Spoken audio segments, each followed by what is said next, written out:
Bismillahirrahmanirrahim. Assalamualaikum warahmatullahi wabarakatuh. Alhamdulillahillazi qad waffaqa lil ilmi khaira khalqihi walittuqa. Wassalatu wassalamu ala nabiyil mustafa wa ala alihil mustakmilina syarafa. Amma ba'du.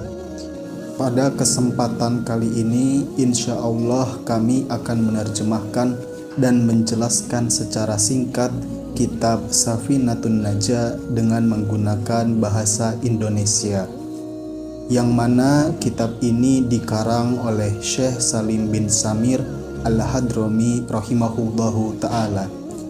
Langsung saja kita mulai dengan membaca basmalah terlebih dahulu. Bismillahirrahmanirrahim. Faslun, adapun ini adalah satu fasal. A'zarus sholati, adapun uzur-uzur sholat, isnani, yaitu ada dua. An-naumu, pertama tidur, wan nisyanu, dan kedua lupa. Jadi fasal ini menjelaskan tentang uzur-uzur atau halangan sholat itu ada dua. Yang pertama tidur dan yang kedua lupa. Faslun, adapun ini adalah satu fasal. Syurutus sholati, adapun syarat-syarat sholat, sama niyatun, yaitu ada 8. Toharatul hadasaini, pertama suci dari 2 hadas, wa toharatu, dan kedua suci anin najasati, dari najis, fisaubi, pada pakaian, wal badani, dan badan, wal makani, dan tempat, wa syatrul aurati, dan ketiga menutup aurat, wastiqbalul kiblati, dan keempat menghadap kiblat, wa duhulul wakti, dan kelima masuk waktu sholat, wal ilmu, dan keenam mengetahui bifardiyatiha, kepada keparduan sholat, wa alla ya'taqida, dan ketujuh tidak meyakini itu fardon, fardunya, min furudiha, dari fardu-fardu sholat, sunnatan, menjadi sunnah, wastinabul mubtilati, dan kedelapan menjauhi hal-hal yang membatalkan sholat.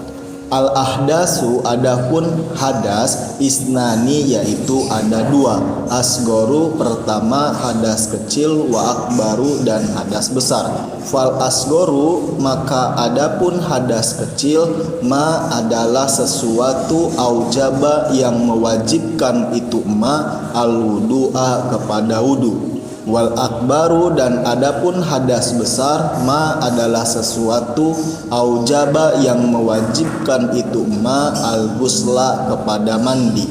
Al auratu, adapun aurat, arbaun, yaitu ada 4. Auratur rajuli, pertama auratnya laki-laki, mutlakon, secara mutlak, wal amati, dan aurat budak perempuan, fis sholati, di dalam sholat, ma adalah sesuatu bainas surroti, di antara pusar, warukbati, dan lutut. Wa auratul hurrati, dan kedua aurat perempuan merdeka, fis sholati, di dalam sholat, jami'u badaniha, adalah seluruh badannya itu hurrah.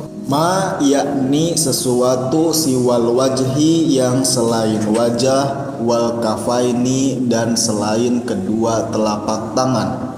Wa auratul hurrati, dan ketiga aurat perempuan merdeka, wal amati, dan aurat budak perempuan, indal ajanibi, di sisi orang lain atau yang bukan mahram, jami'ul badani, adalah seluruh badannya. Wa inda maharimihima, dan keempat aurat hurrah dan amat di sisi mahramnya, wan nisa'i, dan di sisi perempuan, ma adalah sesuatu bainas surati, di antara pusar, warukbati, dan lutut.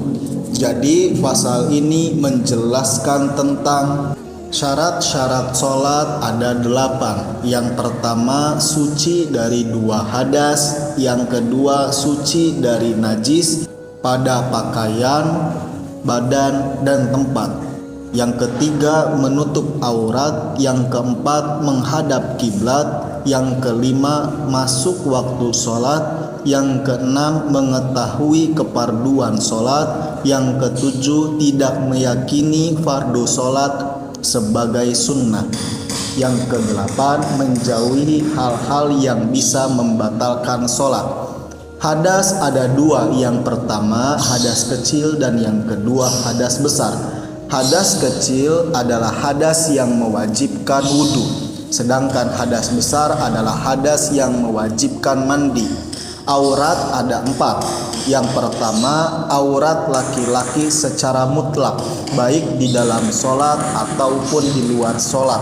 Dan budak perempuan di waktu sholat adalah auratnya di antara pusar dan lutut. Yang kedua, auratnya perempuan merdeka di dalam sholat adalah seluruh badannya kecuali wajah dan kedua telapak tangan.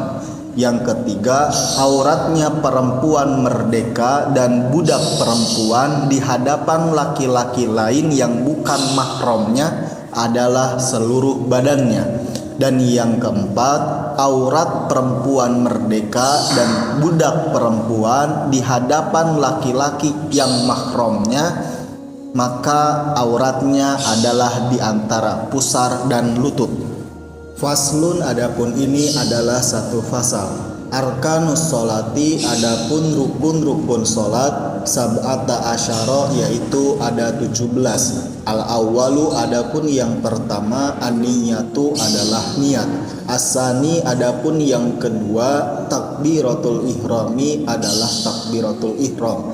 As-salisu, adapun yang ketiga, al-qiyamu adalah berdiri alal qadiri bagi orang yang mampu, fil fardi dalam sholat fardu. Ar-rabi'u, adapun yang keempat, qiraatul fatihati adalah membaca surat al-fatihah. Al-khamisu, adapun yang kelima, ar-ruku'u adalah ruku. As-sadisu, adapun yang keenam, at-tumaninatu adalah tumaninah, diam sejenak, fihi di dalam ruku. As-sabi'u, adapun yang ketujuh, al-i'tidalu adalah i'tidal. As-saminu, adapun yang kedelapan, at-tumaninatu adalah tumaninah, fihi dalam i'tidal. At-tasi'u, adapun yang kesembilan, as-sujudu adalah sujud, marrotaini 2 kali. Al-ashiru, adapun yang ke-10, at-tumaninatu adalah tumaninah, fihi dalam sujud. Al-hadi asyara, adapun yang ke-11, al-julusu adalah duduk, bainas sajdataini di antara 2 sujud. Asani asyara, adapun yang ke-12, at-tumaninatu adalah tumaninah, fihi dalam julus. As-salisa asyara, adapun yang ke-13, at-tasyahudul akhiru adalah tasyahud akhir. Ar-rabi'a asyara, adapun yang ke-14, al-qu'udu adalah duduk, fihi dalam tasyahud akhir. Al-khamisa asyara, adapun yang ke-15, as-sholatu adalah sholawat alan nabiyyi kepada Nabi sallallahu alaihi wasallam, fihi dalam tasyahud akhir. As-sadisa asyara, adapun yang ke-16, as-salamu adalah salam. As-sabi'a asyara, adapun yang ke-17, at-tartibu adalah tertib. Jadi pasal ini menjelaskan tentang rukun-rukun sholat ada 17. Yang pertama niat, yang kedua takbiratul ihram, yang ketiga berdiri bagi orang yang mampu dalam sholat fardu, yang keempat membaca surat al-fatihah, yang kelima ruku, yang keenam tumakninah dalam ruku, yang ketujuh i'tidal, yang kedelapan tumakninah dalam i'tidal, kesembilan sujud 2 kali, ke-10 tumakninah dalam sujud, ke-11 duduk di antara 2 sujud, ke-12 tumakninah dalam duduk, ke-13 tasyahud akhir, ke-14 duduk dalam tasyahud akhir, ke-15 bersolawat kepada Nabi pada tasyahud akhir, ke-16 salam, ke-17 tertib atau berurutan. Faslun, adapun ini adalah satu fasal. An-niyatu, adapun niat, salasu darajatin, yaitu itu ada 3 tingkatan. Ingkanat, jika ada apa as-sholatu sholat, fardon adalah sholat fardu, wajaba maka wajib apa qasdul fi'li menyengaja perbuatan, wa ta'yinu dan menentukan, wa fardiyatu dan kefarduan. Wa ingkanat, dan jika ada itu sholat nafilatan adalah sholat sunnah, muaqqatatan yang dibatasi waktu, karotibatin seperti sholat rawatib, auzata sababin atau sholat yang memiliki sebab, wajaba maka wajib apa qasdul fi'li menyengaja perbuatan, wa ta'yinu dan menentukan. Wa ingkanat, dan jika ada itu sholat nafilatan adalah sholat sunnah, mutlakotan yang mutlak, wajaba maka wajib apa qasdul fi'li menyengaja perbuatan fakot saja. Al-fi'lu, adapun yang dimaksud perbuatan, usolli adalah lafaz usolli, wa ta'inu, dan adapun yang dimaksud menentukan, zuhron adalah lafaz zuhron au asron atau lafaz asron, wal fardiyatu, dan adapun yang dimaksud keparduan, fardon adalah lafaz fardon. Jadi pasal ini menjelaskan tentang niat ada 3 tingkatan. Yang pertama, jika sholatnya fardu maka wajib menyengaja perbuatan, menentukan dan kefarduan. Kedua, jika sholatnya sunnah muaqqatah atau yang dibatasi waktu seperti sholat sunnah rawatib atau yang memiliki sebab, maka wajib menyengaja perbuatan dan menentukan. Jika sholatnya sunnah mutlak maka wajib menyengaja perbuatan saja. Adapun yang dimaksud dengan perbuatan adalah lafaz usolli, sedangkan yang dimaksud dengan menentukan adalah zuhron atau asron, dan yang dimaksud dengan kefarduan adalah lafaz fardon. Contohnya, jika kita ingin melaksanakan sholat fardu zuhur, maka niat yang harus ada adalah lafaz usolli farduz zuhur.